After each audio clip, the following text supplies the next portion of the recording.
Na história da humanidade, sempre nos deparamos com o preconceito, a ignorância e a violência. Uma parte infeliz das relações humanas que geram o medo e a marginalização de grupos minoritários. Grupos esses que ainda precisam lutar para serem ouvidos e também pela garantia de seus direitos. Lutas travadas por movimentos populares que têm o propósito de evidenciar e dar voz a todas, todos e todes que de alguma forma se sentem coagidos e ameaçados por parte da sociedade, apenas por serem quem são. Como, por exemplo, o movimento negro, de mulheres, de indígenas e entre tantos outros. E hoje a gente te conta um pouquinho da história da comunidade LGBTI+.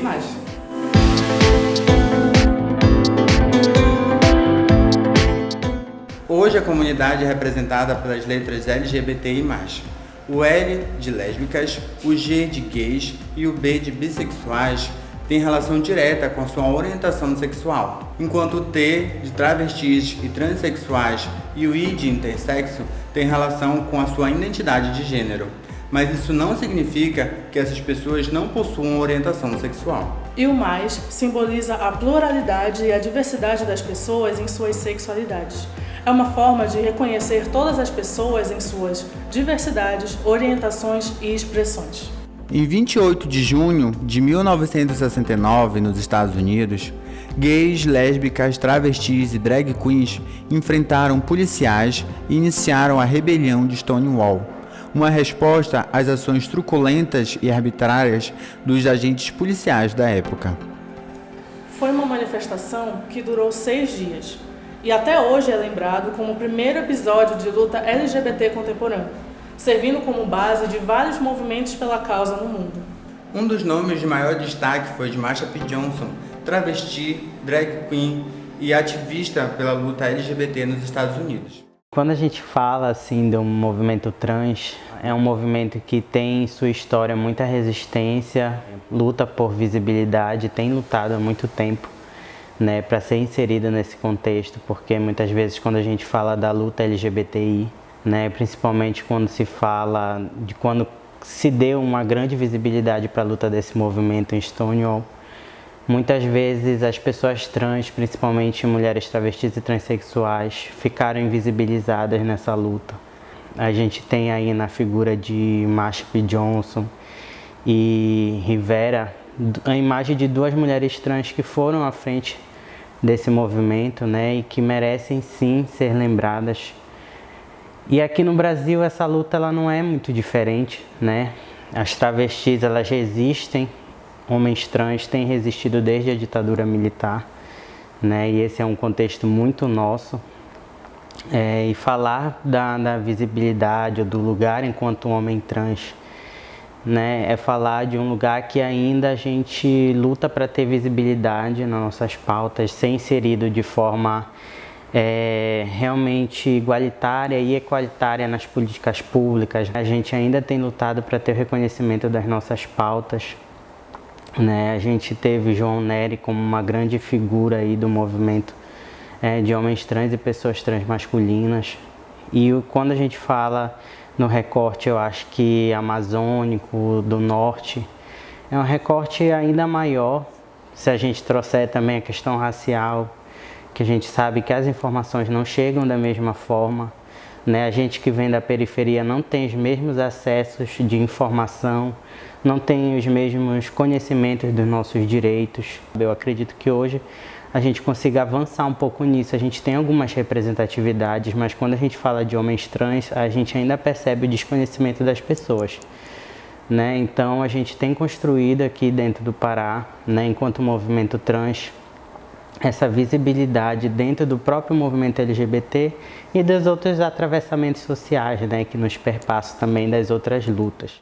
No Brasil, o movimento começou a se desenvolver durante a ditadura militar, nas décadas de 70 e 80. As publicações alternativas LGBTs foram fundamentais para esse desenvolvimento, como a criação dos jornais Lampião da Esquina e Xana com Xana, que além de criar conteúdo para esse público, também denunciava as violências sofridas pela comunidade. Na década de 80, a comunidade sofreu um grande golpe. No mundo todo, a epidemia do vírus do HIV matou muitos LGBTs e isso dificultou a ação política do movimento. Eu acho que é interessante a gente abordar sobre a questão da LGBTfobia no Brasil e no mundo, que elas não atuam de uma forma isolada das outras opressões. Atua em conjunto com o sexismo, atua em conjunto com o racismo principalmente, trazendo um pouco para o movimento que eu atuo, que é o movimento de mulheres lésbicas, negras. A gente percebe que a questão da LGBTfobia atinge principalmente as mulheres, atinge principalmente as mulheres negras. No caso da Luana Barbosa, que foi uma mulher negra lésbica assassinada, ela era uma mulher masculinizada, que não representava uma feminilidade imposta pela nossa sociedade. A gente sabe que existem padrões de gênero e que a sociedade heteronormativa ela tenta enquadrar a gente em caixas. E quando a gente tem corpos que decidem dessa apresentação, dessa performance de feminilidade ou performance de masculinidade, a sociedade assume uma postura de extermínio.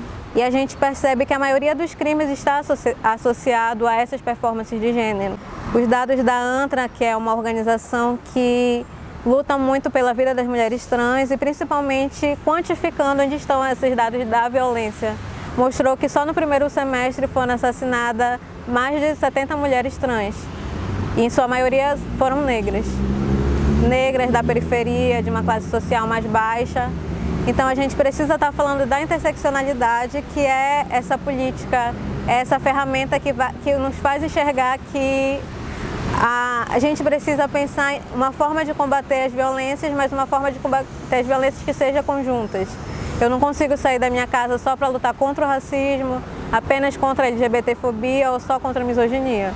Eu preciso compreender que esses sistemas eles estão interligados uns nos outros, né? Nos anos 90, foi criada a Associação Brasileira de Lésbicas, Gays, Bissexuais, Transsexuais, Travestis e Intersexos, formada por 31 entidades, sem fins lucrativos e por tempo indeterminado. A criação da ABGLT representa um marco importante na história do movimento brasileiro, pois cria uma rede nacional capaz de levar as demandas da comunidade até o governo federal e a sociedade como um todo, o que até então havia sido impossível. Então, eu sou o Marcos Mello, sou vice-presidente da ONG Olivia, uma ONG que trabalha com direitos humanos voltados para a população LGBTI+, e nós somos uma das ONGs, né, uma das diversas instituições filiadas à ABGLT aqui no Brasil. E a ONG ela surge da necessidade da população LGBT se organizar enquanto coletivo, né, enquanto população, pessoas que passam por problemáticas parecidas, que lutam por direitos que são negados. E aí, a partir daí, surge a instituição, a gente já vai completar 7 anos, a gente tem uma sede na UFPA. E a ABGLT, que é a instituição a nível nacional, é uma grande parceira nessa luta, né? A ABGLT, ela tem uma atuação que liga o Brasil ao mundo, né? Ela é a maior instituição, a maior organização da América Latina de pessoas LGBTI+, e ela faz com que o Brasil se conecte a outros países na luta pela garantia de direitos a nível mundial. Em abril de 2021, a gente conseguiu uma doação de 100 cestas básicas via ABGLT, então foi muito importante para a gente conseguir distribuir e ajudar pessoas LGBTs daqui de Belém. E fora que, por meio da ABGLT, a gente consegue cobrar, né, a pauta LGBT a nível nacional. Desde do início do governo atual, a gente vem sofrendo uma série de desmonte de direitos, perda de direitos, e a ABGLT ela vem se mostrando muito atuante nessa luta, né? A ABGLT esteve presente na luta pela criminalização da LGBTfobia, na luta pelo direito de pessoas LGBTs doarem sangue. Então, a instituição, a nível nacional, ela articula todo esse movimento para que a gente esteja sempre atuando, sempre lutando pela garantia, que é o que a gente mais preza. Tivemos alguns momentos que demonstram passos importantes para a igualdade. Em 1990, a OMS retira a homossexualidade do quadro de doenças relacionadas à saúde. E quase 30 anos depois, em 2018, a OMS também retira a transexualidade da lista de doenças e distúrbios mentais. Esses fatos marcam um avanço importante na sociedade pela busca do respeito e o direito da igualdade entre todos, mas a luta ainda não acabou. Ela continua todos os dias, pelo fim do preconceito e da discriminação, e pelo direito de viver e amar.